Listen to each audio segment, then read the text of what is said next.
मागच्या प्रवचनामध्ये आपण आता सध्या श्री बालाजी तांबे यांचं श्री विश्वपंचायत कोकण गीत रामायणाची या पुस्तकावर आपण ही प्रवचन मालिका चालू. आणि मागच्या भागामध्ये आपण शबरीला राम भेटायला गेले आणि शबरीची सगळी जी कथा होती ती आपण सगळी ऐकली आणि शबरी ही किती थोर तपस्विनी होती तेही आपण. आता पुढे श्रीराम निघाले ऋष्यमुख पर्वतावर. जसं तेव्हा आपण पाहिलं की शबरीने सुचवलेलं श्रीरामांना किंवा तो जो विराट नावाचा जो राक्षस आहे त्यांनी पण सांगितलेलं आहे श्रीरामांना की पंपा सरोवरापाशी तुम्हाला सुग्रीव भेटेल आणि तो तुम्हाला पुढे रावणाचा वध करण्यासाठी तुम्हाला सहाय्य करेल. त्याप्रमाणे हे फिरत फिरत ऋष्यमुख पर्वतापाशी आलेले जे पंपा सरोवराच्या जवळ होते. श्रीराम तर तिथे ते आलेले आणि दोघे विश्रांतीसाठी बसलेले आणि लांबून त्या ऋष्यमुख पर्वतावरून सुग्रीव आणि हनुमंत आणि त्याच्याबरोबर असलेले नल नीलवे जांबुवंत हे बघताय. सुग्रीवाने जसं पाहिलं श्रीरामांना आणि लक्ष्मणजींना तसं त्यांना भीती वाटली की आपल्यावर स्वारी करण्यासाठी आपला भाऊ जो वाली तर त्यांनी कोणाला तरी पाठवलंय आणि तो भयभीत झालेला आहे. आता आपण इतके दिवस ही प्रवचन मालिका ऐकतोय. आपल्याला माहिती की श्रीराम म्हणजे शरीरातली जाणीव, तर हनुमंत म्हणजे प्राण आणि सुग्रीव म्हणजे आपल्या कंठामध्ये आपल्या शरीरामध्ये एकूण 6 चक्र असतात, षटचक्र असतात सूक्ष्म शरीरात.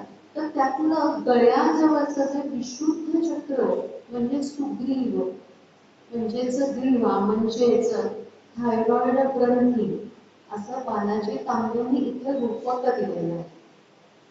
आणि ही जी थायरॉइड ग्रंथी जी आहे तर ती काय काम करते तर ती पूर्ण शरीरामधलं जी चयापचय क्रिया जी आहे किंवा बाकीच्या ज्या ग्रंथी आहेत तर त्यांना कंट्रोल करण्याचं काम म्हणजेच सगळे जे काही ग्रंथीमधून स्त्रवणारे जे स्त्राव आहेत तर ते योग्य प्रकारे स्त्रवले जातात की नाही तर त्याचं नियमन करणारी ग्रंथी म्हणजे थायरॉइड ग्रंथी.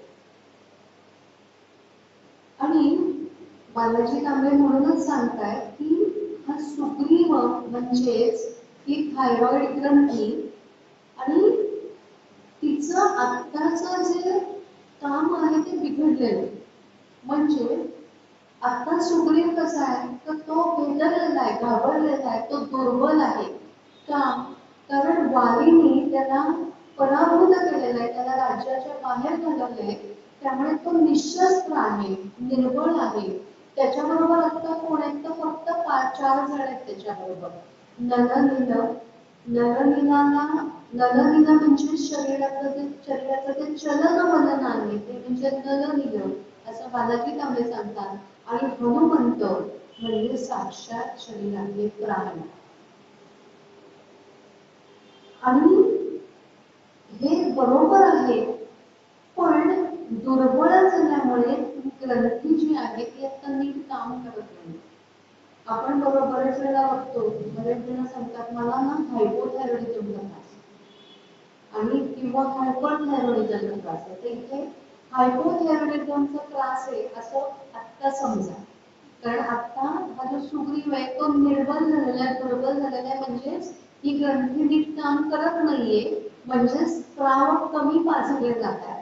आता आपण जर पाहिलं असेल तर हायपोथायरॉइडिझम मध्ये वजन वाढत जातं, चयापचय क्रिया जी असते ती पूर्ण मंदावते आणि ती मंदावल्यामुळे सगळ्याच क्रियांना शिथिलता येते, म्हणजे हालचाली वेगाने होत नाही, आळस भरल्यासारखा होतो, खूप झोप आल्यासारखं होतं आणि एक प्रकारची उदासीनता त्या शरीरामध्ये असते ज्यांना हायपोथायरॉइडिझम असतो. आणि तशी आता त्या सुग्रीवाची स्थिती आहे. आणि जेव्हा त्या जाणीवेची मदत आणि प्राणांची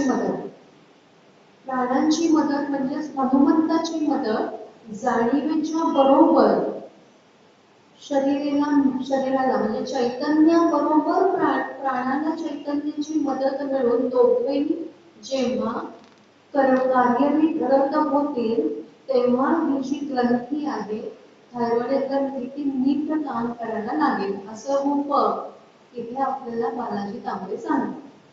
आता बालाजी तांबेने काय सांगितलं हे आपल्याला कळलं आणि तसं ती थायरॉइड ग्रंथी नीट चालायला लागली की आपोआप सगळे ज्या पेशी म्हणजे शरीरातल्या ज्या सगळ्या पेशी आहेत म्हणजे सेल ज्याला आपण म्हणतो तर त्या म्हणजे सुग्रीवाचं सगळं वानर सैन्य असं आपल्याला बालाजी तांबे सांगतात. ते जर कार्यरत झालं की नलनीलांची साथ मिळाल्यामुळे चलनवलन म्हणजे ज्या शरीराच्या ज्या हालचाली आहेत तर त्यांना गती मिळेल, त्या शीघ्र होतील, म्हणजे शरीराला या ज्या पेशी आहेत त्या ताकदवान झाल्यामुळे शरीराला सुद्धा शक्ती प्राप्त होईल आणि शरीर या चैतन्याच्या मदतीने सीतेची प्राप्ती करून घेऊ शकेल असं इथे रूप बालाजी तांबे आपल्याला आपल्या समोर मांडतात. आणि कथेमध्ये काय झालंय ते पण एकीकडे सांगतात आपल्याला. जेव्हा सुग्रीवाने पाहिलं तो दुर्बल आहे, निर्बल आहे, त्याला वाटलं की कोणीतरी शत्रू पाठवलेले म्हणून तो घाबरलेला आहे, पळत हनुमंत जिथे होता तिथे आलेला आणि हनुमंताला म्हणजे प्राणरूपी हनुमंताला ते सांगतात सुग्रीवजी की कोणीतरी वालीने आपल्यावर पाठवलंय, माझ्यावर हल्ला करायला बहुतेक पाठवलेलं आहे, तू जा आणि नक्की ते कोण आहे ते बघ, त्याप्रमाणे मला इथून पळून जा. इथे बालाजी तांबे काय किंवा गोविंद गिरीजी काय सुग्रीव म्हणजे पलायनवाद असं सांगतात. कारण सुग्रीवाकडे ताकद कमी आहे, त्याची जी ताकद आहे ते म्हणजे त्याचं सैन्य आहे, सगळी जी कपीच आहे ना ही त्याची ताकद आहे, तो स्वतः ताकदवान नाहीये. पण वाली हे मात्र मूर्तिमंत शक्तीचं प्रतीक आहे, पण ही शक्ती कशी आहे तर तामसी शक्ती आहे आणि तो इतका शक्तिशाली असल्यामुळे सुग्रीवाकडची जी शक्ती काय आहे, सुग्रीवाकडचं जे कला जी आहे ती पलायनाची कला आहे, म्हणजे त्यामुळे वाली दिसला किंवा वालीने कुणाला पाठवलं की तिथून जोरात म्हणजे अतिशय वेगाने पळून जाणार एवढं सुग्रीव करतो. म्हणजे तो हनुमंताला काय म्हणतोय की तू जाऊन बघून ये कोण आलंय, म्हणजे कशासाठी आले, वाघिणी मला मारायला पाठवलेला, जर मला मारायला पाठवलेलं असेल तर मी पळत सुटेल. कारण त्यांनी श्रीराम आणि लक्ष्मण यांच्या हातामध्ये धनुष्यबाण पाहिलेले, पण त्यामुळे तो जास्त घाबरला. तो म्हणतोय की मी पळून जाऊ शकतो, मी किती वेगाने पळू शकतो, पण यांच्याकडे धनुष्यबाण आणि बाण किती वेगाने येतो आपल्याला माहिती, म्हणजे मी जरी पळत सुटलो तरी हे मला मारू शकतो. याचं त्यांच्या हातामध्ये गदा असते, त्यांच्या हातामध्ये शूल तोमर असे वेगळी आयुध असती की जी समोर आलेल्या प्रतिस्पर्ध्यांना मारू शकतील, म्हणजे जवळ आल्यानंतर मारू शकतील, तर तो इतका घाबरला. पण यांच्याकडे आयुध काय तर बाण आणि धनुष्य आणि बाण. किती लांब असू दे तो शत्रू, ते शब्दवेध घेऊ शकतात, ते प्राणांचा वेध घेऊ शकतात. आणि म्हणून सुग्रीव म्हणतो की मी माझ्याकडे जी कला आहे ती पण मी इथे माझ्या प्राणांच्या बचावासाठी वापरू शकत नाही, म्हणून मी अतिशय घाबरलेलो आहे. त्यामुळे हे हनुमंता तू त्यांच्याकडे जा. आता हनुमानजी हे सुग्रीवाला लाभलेलं अतिशय अनमोल असं. हनुमानजी गेलेले कसे गेले, त्यांचा वेश पालटून गेले, एका पटूच्या रूपात गेले, ब्राह्मण पटूच्या रूपात गेले आणि श्रीरामांची वार्तालाप केलेला आहे. कोण आपण, कुठून आला असं विचारलेलं आहे. आणि मग श्रीरामांनी सरळपणे सगळं सांगितलं. आणि मग हनुमंताच्या लक्षात आलेलं आहे की हे जे लोक आहेत ते अतिशय पराक्रमी आहेत, अतिशय तेजस्वी आहेत आणि त्यांच्या मनामध्ये कुठलेही कपट नाही आणि ते आणि सुग्रीव समदुःखी आहे.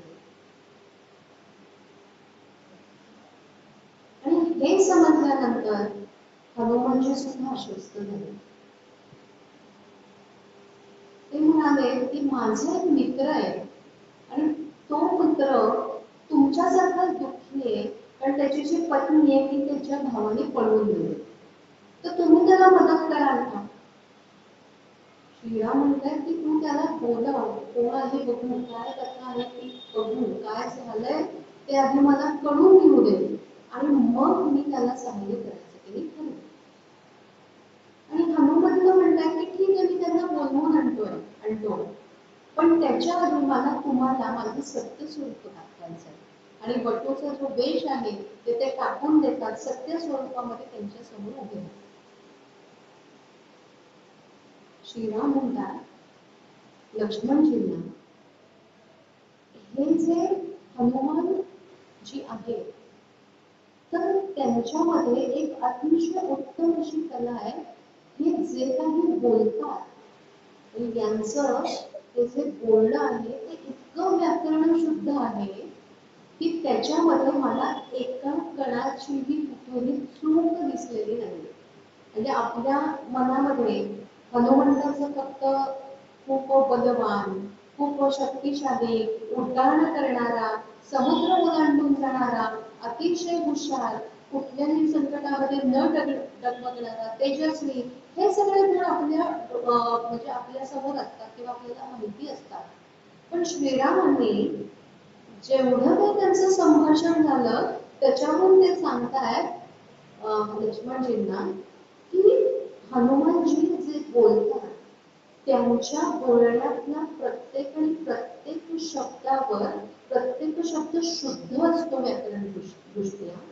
त्याचबरोबर ते तो शब्द उच्चारण्याची त्यांची जी पद्धत आहे ती सुद्धा, म्हणजे आपल्याला माहितीये आपण सगळे गीता शिकलेले आहात, तर तालव्य, कंठव्य, ओष्ठ, म्हणजे प्रत्येक व्यंजनाचं जे उच्चार करण्याची जी पद्धत आहे ती वेगवेगळी असते, ते आपल्याला माहिती. त्याप्रमाणे अचूकपणे ते त्या अक्षराचा, त्या व्यंजनाचा उच्चार करतात. त्याचबरोबर त्यांचं जे बोलणं आहे ते अतिशय मुद्देसूद आहे. कुठलाही मुद्दा ते खूप जास्त पण बोलत नाही किंवा कुठलाही मुद्दा अगदी तोटं काही बोलत नाही. आणि त्यांची वाणी अतिशय रसाळ आणि ओघवती आहे, कुठे ते उगाचच पानाळ लावत नाही. त्याचबरोबर जे त्यांना सांगायचे ते त्याच अर्थाचे बरोबर आणि अचूक शब्द त्यांच्या वाक्यामध्ये योजतात. बघा आपल्याला हे सगळं माहिती होतं की हनुमंताची, पण गोविंदजी दिलेंनी त्यांचं जे निरूपण आहे या प्रसंगावरचं त्याच्यामध्ये हे सगळं वर्णन केलेलं आहे. आणि श्री बालाजी तांबे त्याच्यावर भर देतात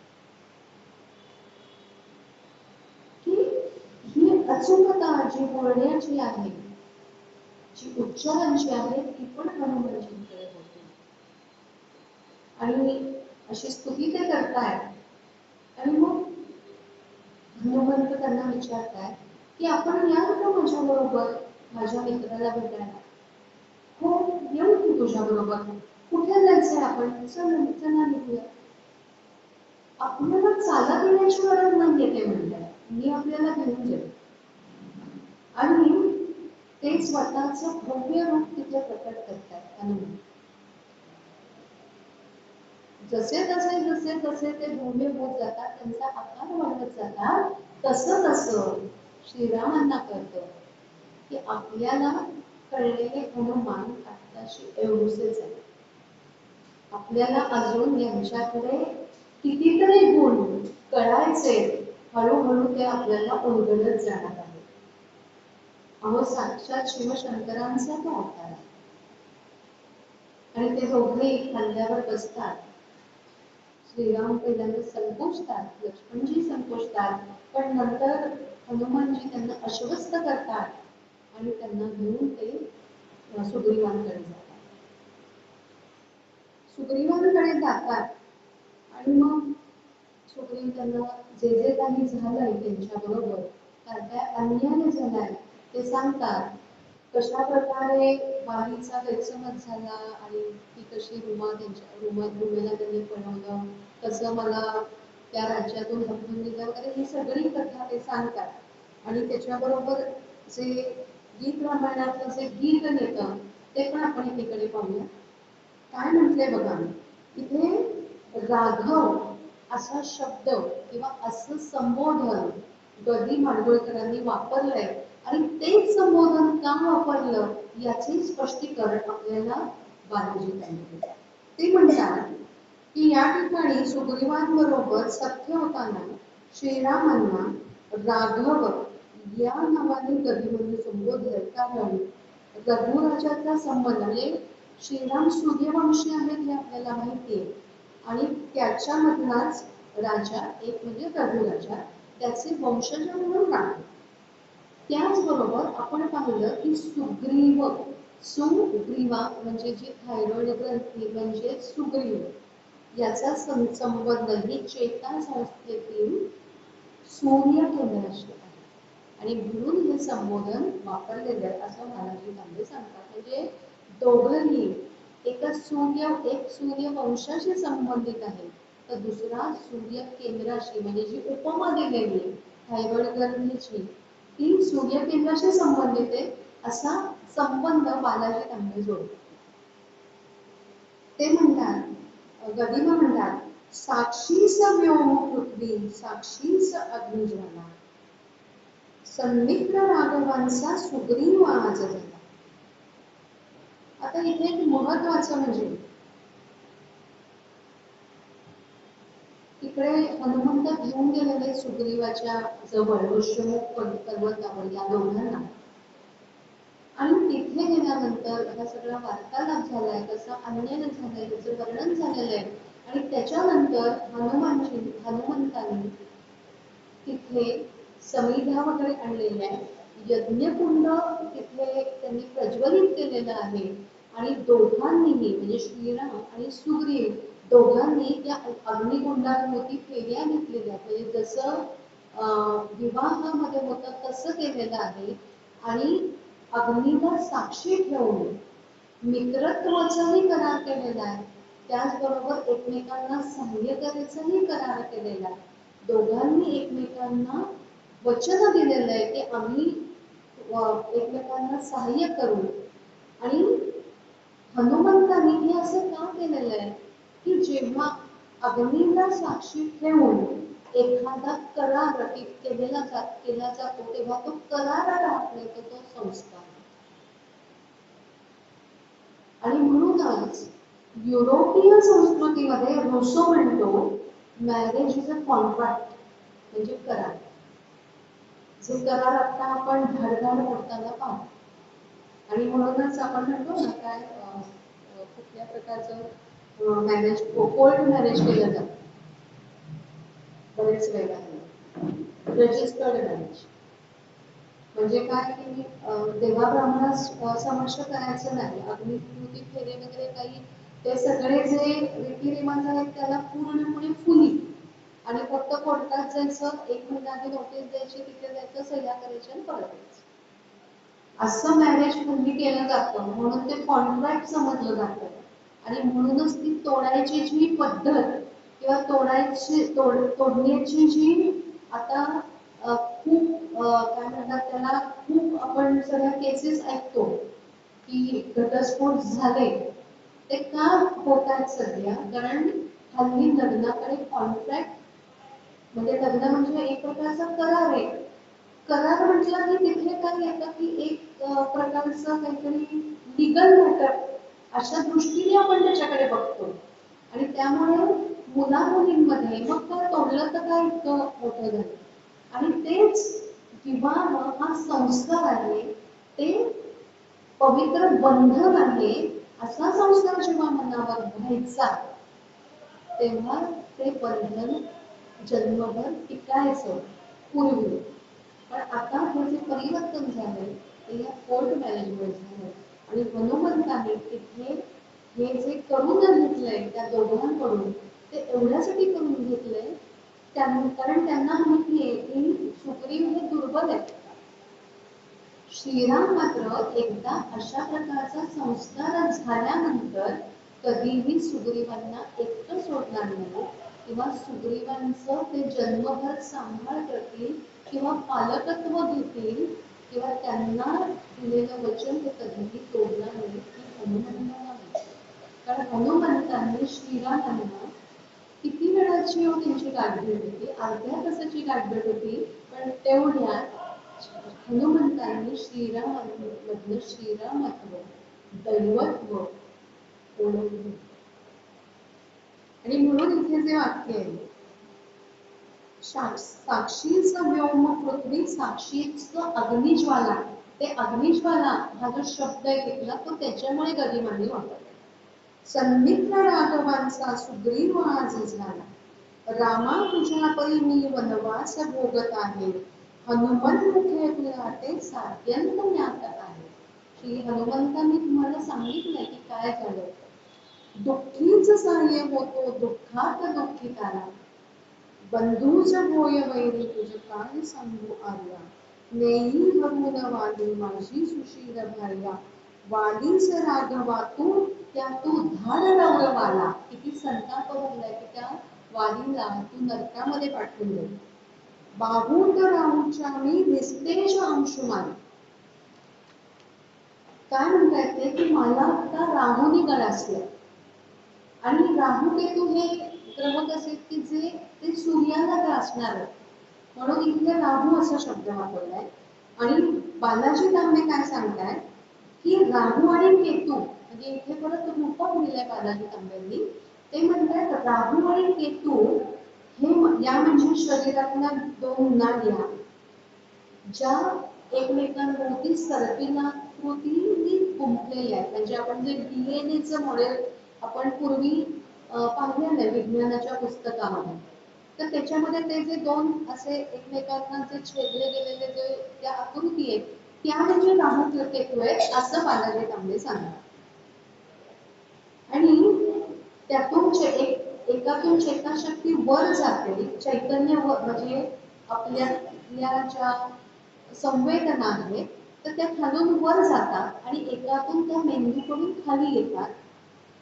म्हणजेच यांच्या विळख्यामध्ये मी आता सापडलोय, यांच्या विळख्यामध्ये आता ती जी ग्रीवा आहे म्हणजे थायरॉइड ग्रंथी म्हणजे सुग्रीव सापडलेला आहे असं बालाजी तांबे सांगतात.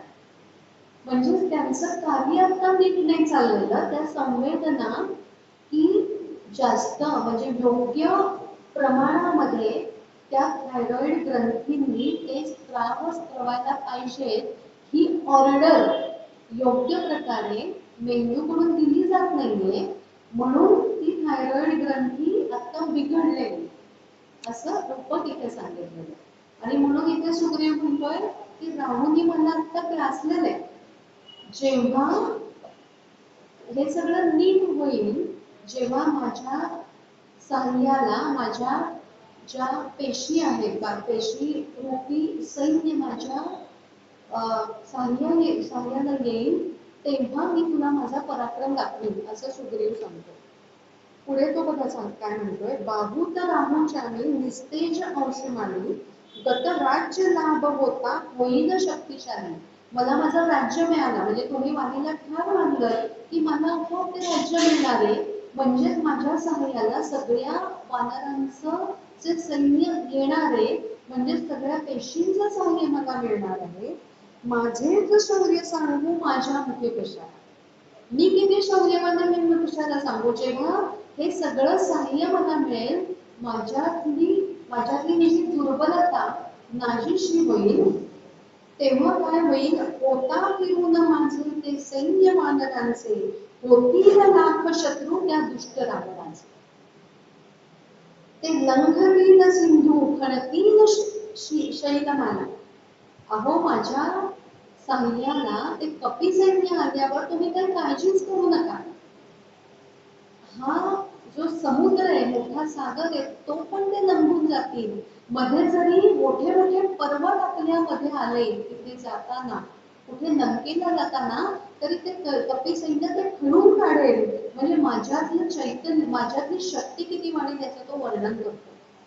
ते शोध देईल संदेह यात नाही, निष्ठा प्रभंग माझी तू लोचनीच पाही. म्हणजे आमची निष्ठा, माझी तुझ्या प्रतीची निष्ठा आहे, की तेव्हा तू स्वतःच्या लोचनांनी पाहिजे. म्हणजे मी नेहमी नंतर तुला सहाय्यभूत होईल, मी कधीही तुझ्याशी द्रोह करणार नाही, असं तू वचन देतोय.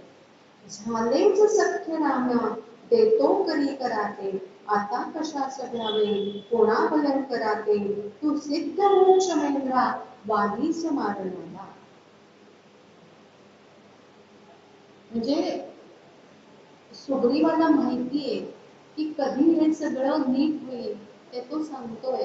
आणि तो वचन देतोय की आपण आता मित्र होऊया, तुम्ही मला सहाय्य करा, तुम्ही मला सहाय्य केलं की मी पण आपल्याला सहाय्य करेन.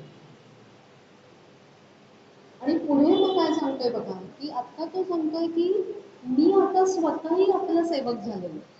आतापर्यंत माझे सेवक कोण होते, म्हणजे माझ्या बरोबर जे होते ते खरं तर त्याचे सेवकच, म्हणजे ते त्याचं सैन्यच होतं. खरं तर सैन्य म्हणजे ते त्याचे मंत्री होते, जे वालीला सोडून सुग्रीवाची बाजू खरी म्हणून त्याच्या बरोबर वालीच्या राज्यातून किष्किंधेतून बाहेर पडले होते. ते कोण होते, नल नील जांबुवंत आणि हनुमंत.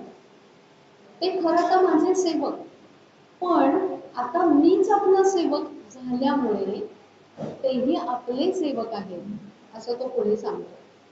घालीन पालखी मी सारी धरा नृपाला, रामा समीपांती आणि न जानतीला, धाडीन स्वर्गलोकी देईन आड त्याला. जे कोणी माझ्या विरुद्ध लढेल त्याला मी स्वर्गलोकात पाठवीन. हनुमान नील ऐका, तो आज्ञा देतोय कुणाला, हनुमंताला, नील आणि नलाला आणि जांबुवंताला. हनुमान नील ऐका, मंत्री तुम्ही न माझे, आता तुम्ही माझे मंत्री नाही राहिलेला, सुग्रीव एक मंत्री हे रामचंद्र राजे. आज्ञाप्रमाणे यांची आता मला तुम्हाला, सन्मित्र राघवांचा सुग्रीव आज झाला. आता हे सगळं म्हणजे आता सुग्रीवाची मदत श्री रामचंद्रांना मिळालेली. आणि समारोप करताना बालाजी तांबे सांगतात की परिस्थिती अशी होती श्री रामचंद्रांची, ते अतिशय शक्तिशाली होते वगैरे, आपल्याला सगळ्यांना माहिती आहे. पण आत्ता परिस्थिती अशी होती की ते अयोध्या सोडून इतक्या लांब ते आलेले आहेत. त्यामुळे शत्रुघ्न काय किंवा भरत काय यांच्याकडून, ते म्हणजेच अयोध्येचं सैन्य मागवणं त्यांना म्हणजे शक्य नव्हतं. त्यामुळे रावणाचा विजय मिळवायचा, तर जिथे ते आहेत तिथेच त्यांना सहाय्यकारी असं विशाल सैन्य मिळणं ही त्यांची तेव्हा गरज होती. आणि असं सहाय्य त्यांना सुग्रीवांकडून मिळालेलं आहे, हनुमंताकडून मिळालेलं आहे. आणि ते शेवटी सांगतात की इतकी संकट कोसळली ती सगळी त्यांनी सहन केली. सगळ्यांना ते जोडत गेलेले, जे जे त्यांना भेटत गेले, म्हणजे अगदी निषाद भिल्लापासून आपण जर पाहिलं, निषाद राजाही तेव्हा त्यांना म्हणाला होता की मी आपल्याला सहाय्य करतो, मी भरतावर आक्रमण करतो आणि तुम्हाला अयोध्येचं राज्य मिळवून देतो. त्यामुळे निषाद राजापासून त्या वनामध्ये जे जे कोणी वनजातीतले जे जे कोणी त्यांना भेटत गेले, त्यांना ते जोडत गेलेले सगळे जे साधू, जे ऋषी भेटले, त्या सगळ्यांशी त्यांनी उत्तम असे संबंध प्रस्थापित केलेले. आणि त्याचबरोबर आता त्यांनी सुग्रीवाशी पण उत्तम संबंध संस्थापित केलेले. आणि अशा प्रकारे श्रीराम हे उत्तम संघटक होते असं सांगून बालाजी तांबे या प्रकरणाचा समारोप करतात. पुढे वाली नावाच्या विकृतीचे निर्धारण असं पुढच्या प्रकरणाचं नाव आहे. आणि जसं ठरलं त्याप्रमाणे श्रीरामांनी वालीचा वध केलेला आहे. आणि वालीचा वध आपल्याला माहिती आहे, पहिल्यांदा जेव्हा वालीला सुग्रीवांनी बोलवलं युद्धाला, तर तेव्हा वाली आलेला आहे द्वेषाने आणि दोघांचं युद्ध झालेलं आहे, मल्ल युद्ध झालेलं आहे. पण श्रीरामांना कळेना की यातलं नेमका वाली कोणता आणि सुग्रीव कोणता, कारण दोघंही अगदी एकसारखे दिसत होते.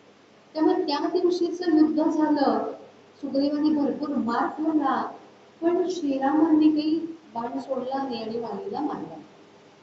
सुग्रीव अतिशय क्रोधाविष्ट झाले. युद्ध संपल्यावर त्यांनी माघार घेतली, वालीला सांगितले की नाही मी हरलोय, मला माझे प्राण घेऊ नकोस.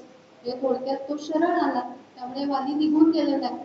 सुग्रीव रागवलेला आहे, तो म्हणाला की तुम्ही मला वचन दिलं होतं आणि तुम्हीच ते पाळलं नाही.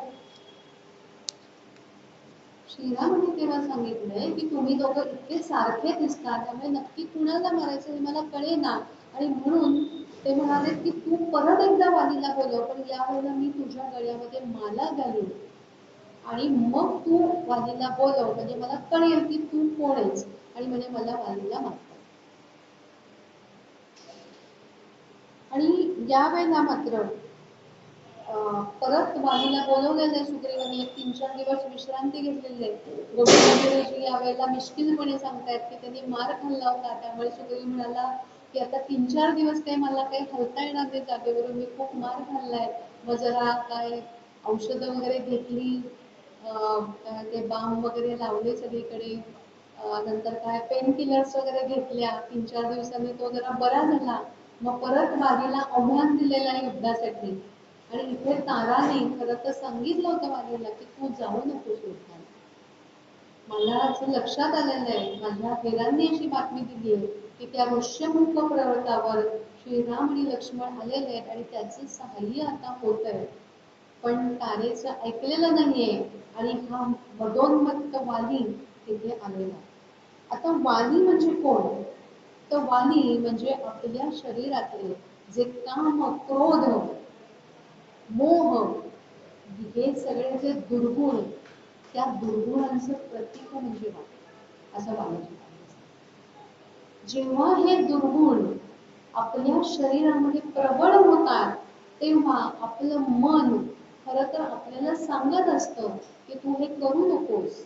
पण त्या मनाचं काहीही न ऐकता आपण ते करतो. आणि तेच वालीने खरं तर तारा म्हणजे इथे तारा म्हणजे मन, जे सत्सद विवेक बुद्धी माणसाला सांगतं, विवेक करायला सांगतं, ते मन असं बालाजी तांबे सांगतात.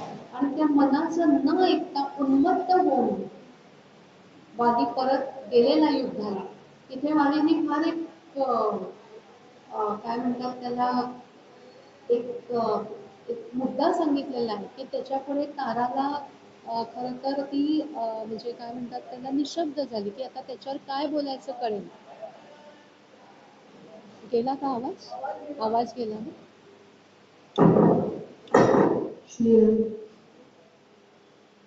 मुद्दा असं सांगितला की तारा तू म्हणतेस खरं, पण खरं तर श्रीरामांशी माझं काही शत्रुत्व नाही. जर शत्रुत्व नसेल तर श्रीराम जरी सुग्रीवाबरोबर आता असले, सुग्रीवाशी जरी सख्य केलेलं असेल, तरी माझं त्याचं काही वैयक्तिक वैर नाही, तर मग श्रीरामांनी मला मारण्याचं काही कारणच नाही. आणि मी सुग्रीवाला मारायला चालले, मी श्रीरामांना कुठेही युद्धाचं आव्हान देणारच नाही, त्यामुळे तू घाबरू नको. आणि असं युक्तिवाद केल्यामुळे ताराला शांत बसायला लागलंय आणि आपलं मन सुद्धा असत असतं. आपलं मन की जेव्हा त्याला खरं तर कळत असतं की आपण आता जे करायला जाणार आहोत, जे कृत्य करणार आहोत ते खरं तर अविवेकी आहे, तर तेव्हा आपलं मन काहीतरी युक्तिवाद शोधतं, काहीतरी पळवाट शोधतं आणि अविवेकी कृत्याकडे ते ओढलं जातं किंवा अविवेकी कृत्य करून बसतं. तर तशा प्रकारे वालीने इथे वाली वाकले आणि नंतर खरं तर त्याला जेव्हा मारलं श्रीरामाने तेव्हा तारा आलेली भेटायला, तेव्हा ताराला त्यांनी सांगितलं की मी तुझ्या ऐकायला सांगितलं. आणि हा पश्चाताप आपल्याही मनाला नेहमी नंतर होतो जेव्हा आपल्या लक्षात येतं की आपण जे वागलो त्याच्यामुळे आपल्याला खूप नुकसान झालेलं आहे. आणि आत्ताचं जे सायबर फ्रॉड्स आहेत त्याच्यामध्ये खूप वेळा असतं की आपल्याला खरं तर माहिती असतं की कित्येक वेळेला आपण बघितलेलं असतं, व्हिडिओ पाहिलेले असतात, त्या धनंजय डॉक्टर धनंजय यांचे पण आता व्हॉट्सअपवर खूप येत आहे की OTP कोणाला सांगू नका वगैरे वगैरे खूप काय काय आलेलं असतं.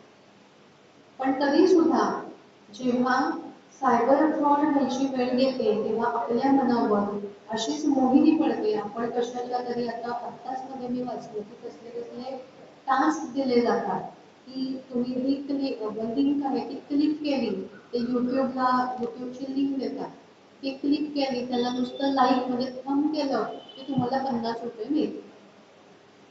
खरं तर आपल्या मनाने आपल्याला इशारा दिलेला असतो की एवढंच क्लिक करायला कोणी 50 रुपये देतं का, तू नको करूस.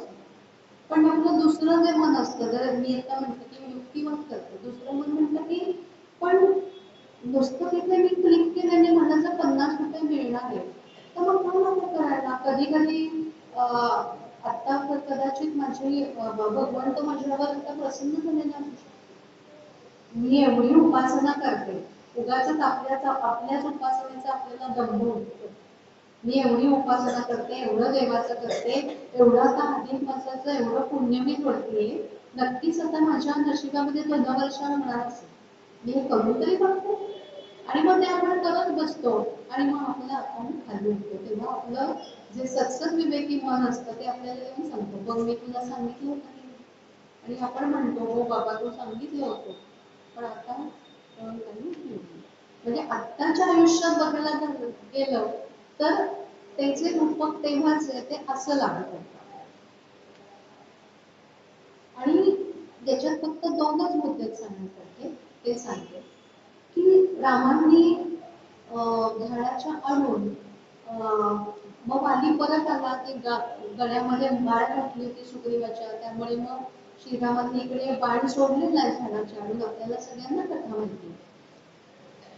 तो वालीनी श्रीरामांना विचारलेलं आहे की माझं आणि तुमचं एक तर काही वैर नाही आणि तुम्ही मला झाडाच्या आडून का बाण मारलं, म्हणजे तुम्ही मला फसवून मला मारलं.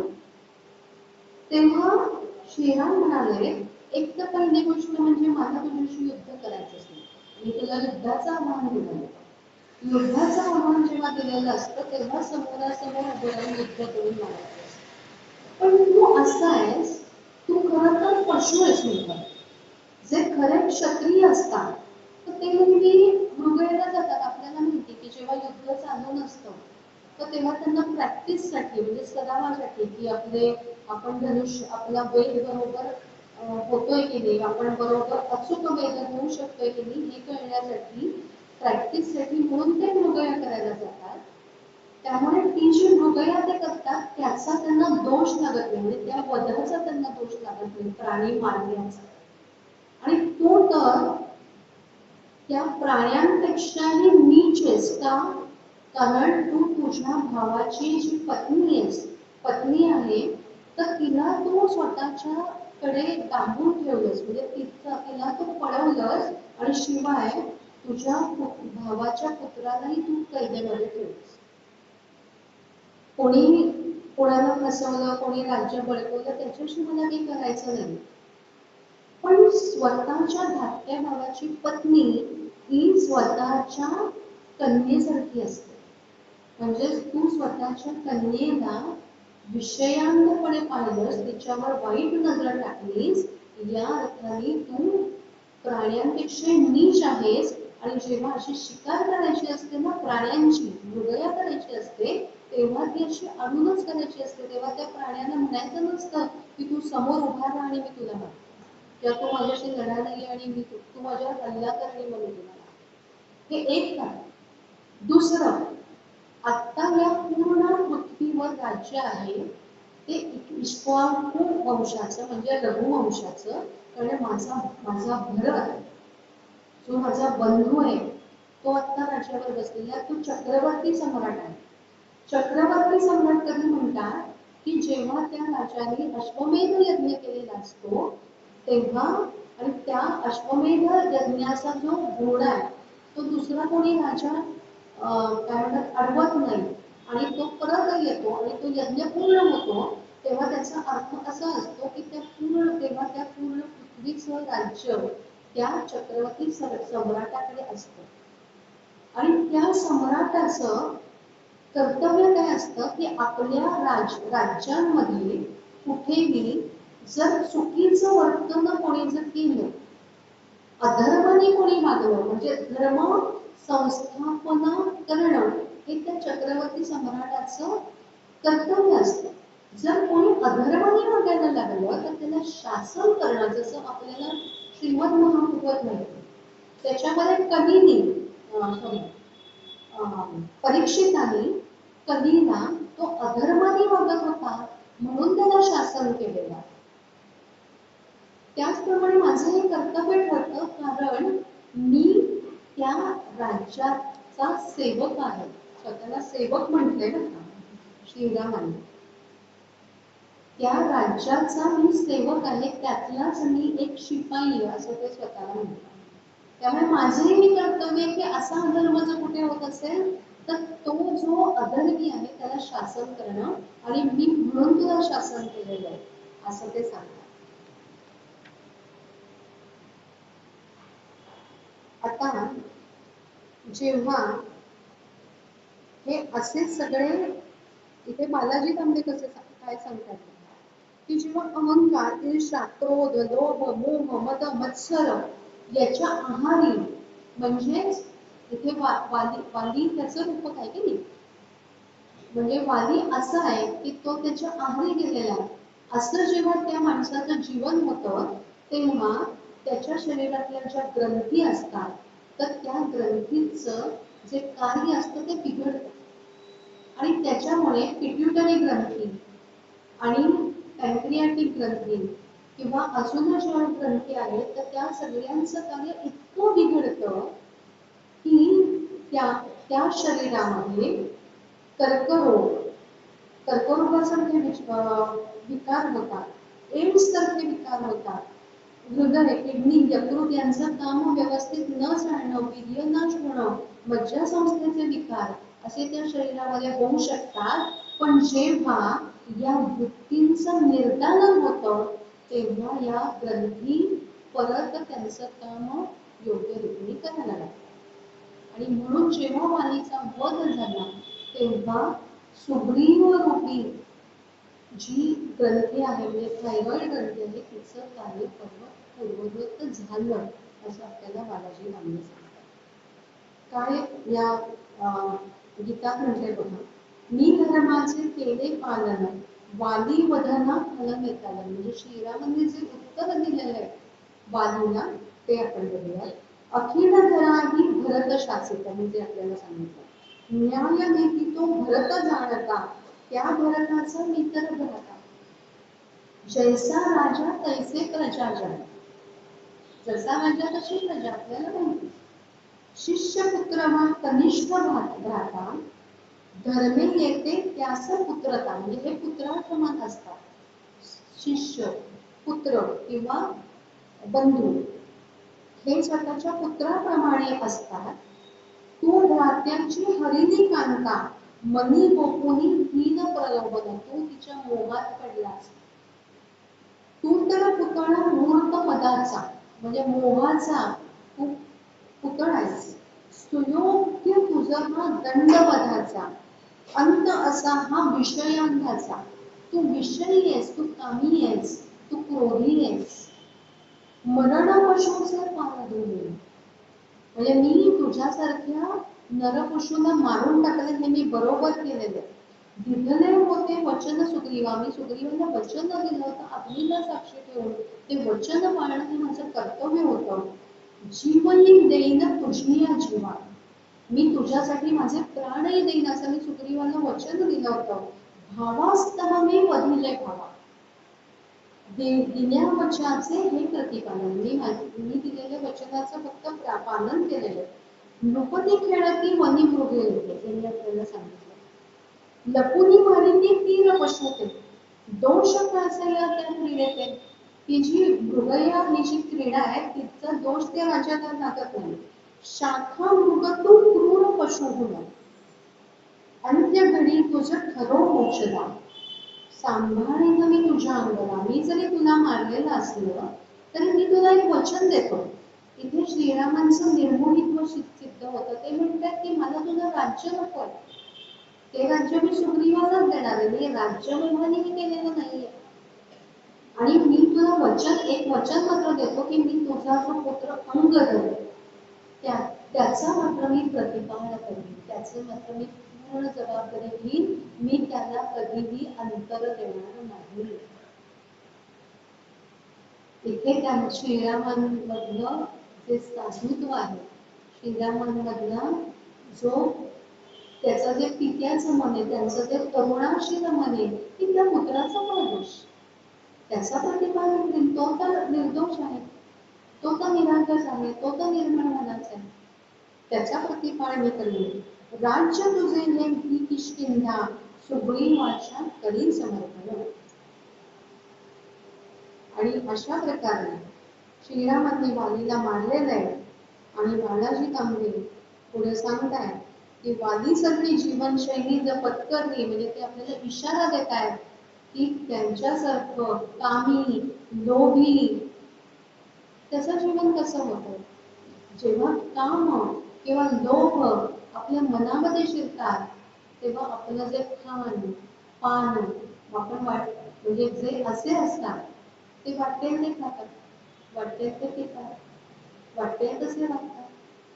आत्ताही आपल्याला असे जीव दिसतात की जे नको ते खाणं, नको ते पिणं, नको तेव्हा झोपणं, नको तेव्हा उठणं, कुठल्याही प्रकारचं धर्मपालन न करणं, कुठल्याही प्रकारचा विवेक न बाळगणं, शरीराची शुद्धता न ठेवणं आणि त्याच्याबरोबर मनाची शुद्धता न ठेवणं, असे जीव आत्ताही आपल्याला दिसतात.